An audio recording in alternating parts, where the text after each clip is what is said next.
solo queuing ranked in Apex Legends. Quite possibly the hardest thing to do, besides winning a tournament of course. This challenge is very intimidating, but I have some tips that are going to make hitting Masters and Pred all by yourself very realistic. A little about myself so you give a crap about anything I'm going to say. My name is Serial, I have 5,000 hours in Apex, I have competed in many tournaments, played in a couple grand finals. When I competed I was an in-game leader, been top 10 ranked multiple seasons, and most importantly, I killed Asu one time when he was 1 HP on a third party. But on a real note, on why you should care about what I have to say is because I hit Masters solo this split. We're going to cover 3 main things that I believe are the most crucial tips you need to know to become a better solo queue player. Those things are the best solo queue playstyle and how to gain the most RP, how to take fights, how to be a leader or be the best teammate you can possibly be. Just a forward warning, this is a role judge majority tip video. I have not yet solo queued on Kings Canyon. Next split I can make a new version with ways to rank up specifically on Kings Canyon. Anyway guys, I truly believe with these tips, an average hard-stuck player, gold, platinum, and diamond can hit Masters/Pred, and that is why I'm making this video. Enough of the introduction, let's learn how to become solo queue gods. So for the first tip, we're going to go over the best possible way to gain maximum RP every time you play. I believe there is a specific optimal way to play. Running around just winging it every game will not bring in consistent RP. This is a 3-point tip. Characters you should play, places you should land, and guns you should use. So to start, let's talk about the characters you should play. Yes, characters are preference, but in the big picture of things, some are better than others. I believe in solo queue you should only be playing Wraith, Pathfinder, and Bloodhound. Wraith is the best solo queue character in my opinion. She has the most survivability out of any character in this game. Not only can she survive, but she has a playstyle that can force your team into fighting things in regard to her Q, aka her phase. I found the most consistency in winning fights when I enter as Wraith and try to knock one then Q back to my team. No matter how bad your team may be, if you manage to knock one and Q back, they're going to be obligated to finish the fight. Baiting your teammates is definitely a strat, but just winning fights with gun skill works out way better. Being able to enter and remove your team from fights with Portal just makes her so strong in solo queue. Pathfinder is kind of the same idea but worse. Not too much to touch on this character. Bloodhound was a meme for so long in Apex, not anymore though. He's a necessity in rank. I actually think he is a 90 to 100% pick rate character with how good he is in this meta. Honestly, is he the best solo queue character? Not really, but holy, he is just so broken in general that's legit the only reason I say you should play him. If someone takes Wraith, I would 100% recommend Bloodhound next. His scan and ultimate are just ridiculous. I don't think I need to explain why a character who gives wall hacks and a shooter is strong. Just play him, trust me. Gibraltar is a character I think can be good, but you're not really a solo player with this guy. You have to rely on your team to play correctly in order for you to capitalize on fights, which is why I don't recommend him.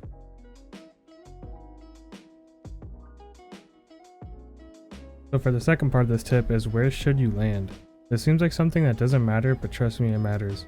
For example, if you only go Geyser no matter what because it's just your most favorite place, you will get games where you will not get KP till way late game, or you will get games where there are 4 other teams who only want to go Geyser. I believe there are certain places that are very good to land no matter what, but I'm also going to teach you guys how to react drop. React dropping is where you drop according to where other people are dropping and choose to go to the free spot or land on someone somewhere. So to learn how to react drop is quite simple. So to learn how to react drop, all you need to do is literally just react, you know? If there's a team going epicenter and you want to go refinery, then go there. But if there's 3 teams hovering over Epi and Refinery, don't go there. React to their decision and make your own. That's all you have to do. So for the spots I think are just good in general that I prefer to land are Epi, Refinery, Lava City, Skyhook, Dome. I like landing at all these spots because it almost guarantees KP early on in the game without the fear of getting thirded. I like Lava City because if one team goes Lava City, I like to go with them to fight a 50-50 off spawn. If there's 2 teams Lava, then I land Dome and walk over and third their fight.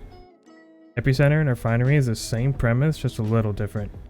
I like to go either Epi or Refinery and then push toward whichever one I'm not at to force an isolated 3v3 to get KP early. That's the whole point of these spots after all. It's to get the KP early game without fear of getting thirded and then being able to basically chill till end game. So for the last one, Skyhook. It sometimes gets 3 to 4 teams or so. I don't go if it's a lot of teams, but if it's 3 teams at most, I'd say it's a good opportunity for fights. Lots of buildings to reset in after fights and tons of outplay potential.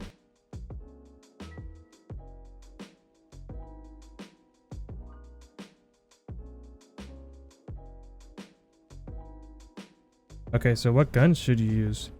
There are a couple of playstyles. You can be someone who apes everything, so use double close quarters guns.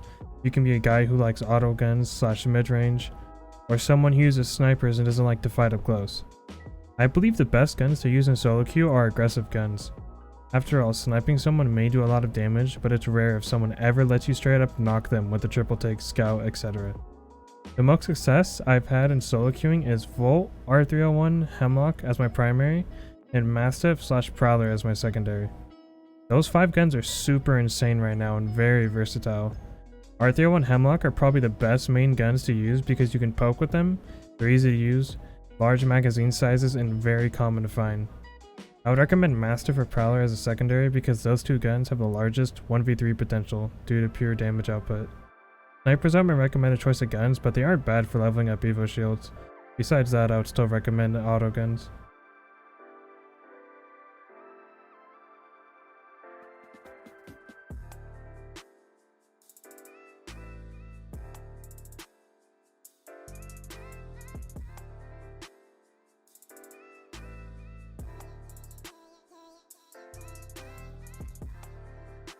Mr. Streamer, every time I fight I get third partied or the entire lobby jumps on me.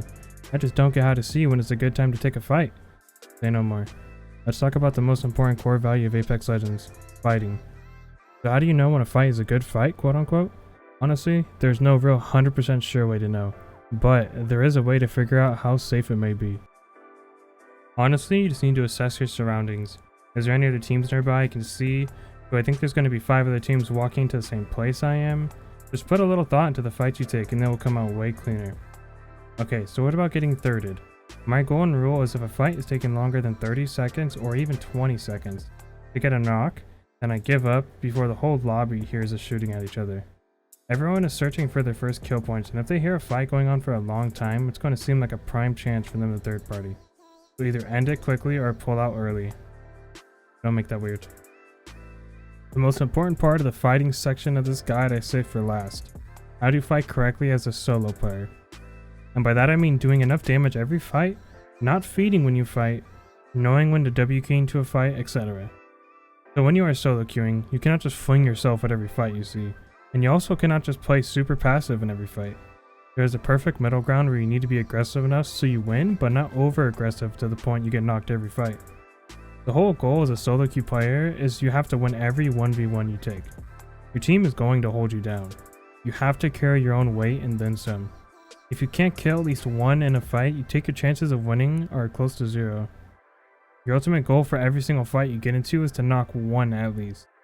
The most important thing to remember, and I can't stress this enough, is you have to win your 1v1.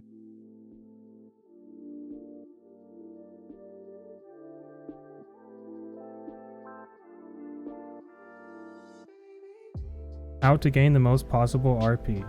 That's the whole goal of playing ranked, right? It may seem as simple as just win, but it is way more complex than that. Let's break down the main 3 parts of Apex Legends. You need to kill everyone, you need to find loot, and you need to stay in the circle to not die. Now those 3 things may seem way too general to be the key to getting RP, and they are, but they are not far off at all.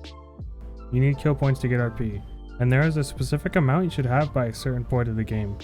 My only rule with getting kill points is you should try to have at least 3 by 10 squads up. Going for kill points below 10 squads left is bound to result in a 3rd or 4th party. I found the most success by landing close to someone, killing them, and then rotating to an endgame spot and playing for endgame for the rest of the game.